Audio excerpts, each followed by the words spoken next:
हम ये जानना चाहते हैं कि वो कह रही है, पीड़िता जो है, कि आप पर वो रेप का आरोप लगा रही है। उसके लिए मुकदमा दर्ज नहीं हुआ तो वो कोर्ट में गई है। फिर जिस दिन उसको बयान देना था उस दिन गांव में उसके खिलाफ मारपीट होती है। फिर उसके पिता को जेल भेज दिया जाता है। ये सब आपके दबाव में हो रहा है? नहीं, ये सारे आरोप बेबुनियाद हैं। पीड़िता की मां ने 20/6/2017 को अपना मुकदमा माखी थाने में कायम कराया था। पुलिस ने वैधानिक कार्रवाई करते हुए उस मुकदमे की विवेचना की और पीड़िता को बरामद कर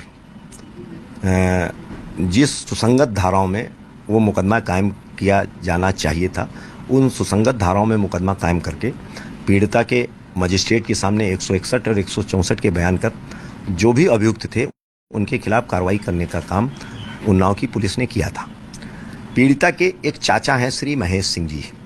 वो उन्नाव जिले के माखी थाने के हिस्ट्री शीटर अपराधी हैं और इनके पिता, इनके चाचा, दूसरे बड़े चाचा, इनके सबके खिलाफ आपराधिक इतिहास रहा है। हमारा प्रधानी के चुनाव में तमाम गांव के लोग जो इनके परिवार के लोग हैं, ये रंजिश मानते हैं, लेकिन हम अपने कार्य करने के तरीके से किसी भी व्यक्ति से कोई कभी रंजिश नहीं मानते हैं। हमारा कार्य करने का तरीका, जो मेरे पास अपनी व्यथा कहने आता है, जो अपनी बात कहने आता है, उसकी बात सुनकर जो मुझसे बन सकता है उसको न्याय देने का काम करते हैं। ये तो मानते हैं ना कि उस दिन यानी 3 अप्रैल को उसके पिता के साथ मारपीट हुई, तभी तो आप मौत हुई उसकी। 3 अप्रैल को जो पिता के साथ मारपीट की घटना हुई है, ये मारपीट की घटना किसी व्यक्ति के द्वारा नहीं हुई।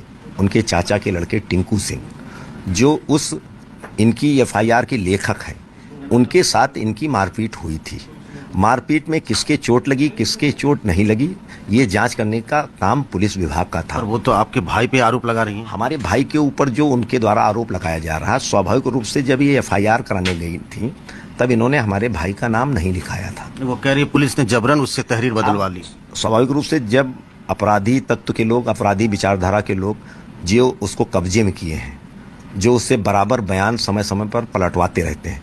20/6 को उन्होंने एक बयान दिया, 9वें महीने से उन्होंने एक नया बयान शुरू कर दिया। और सही बात तो है कि उसका चाचा जो है महेश सिंह, वो 9वें महीने से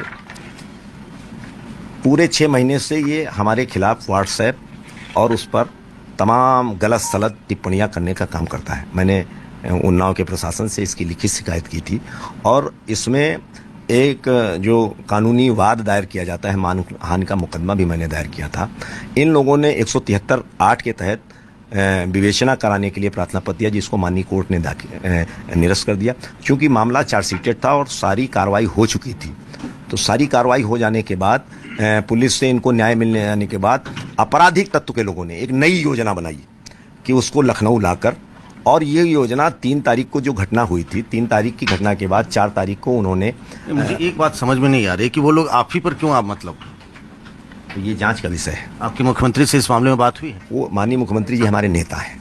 माननीय मुख्यमंत्री जी कार्यकर्ताओं की भावना और कार्यकर्ताओं के काम करने के तरीकों को जानते हैं। माननीय मुख्यमंत्री जी ने कह दिया है कि निष्पक्ष जांच होगी और कड़ी से कड़ी कार्रवाई होगी। जो माननीय मुख्यमंत्री जी ने कहा है, मैं पूरी तरीके से सहमत हूँ।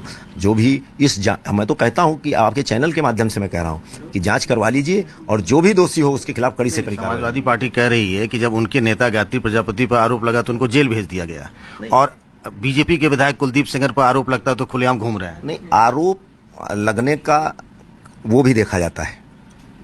जब इस कांड में मुकदमा कायम हो चुका है, सारी कार्रवाई हो चुकी है, तो क्या दोबारा आरोप लगाने का काम करोगे?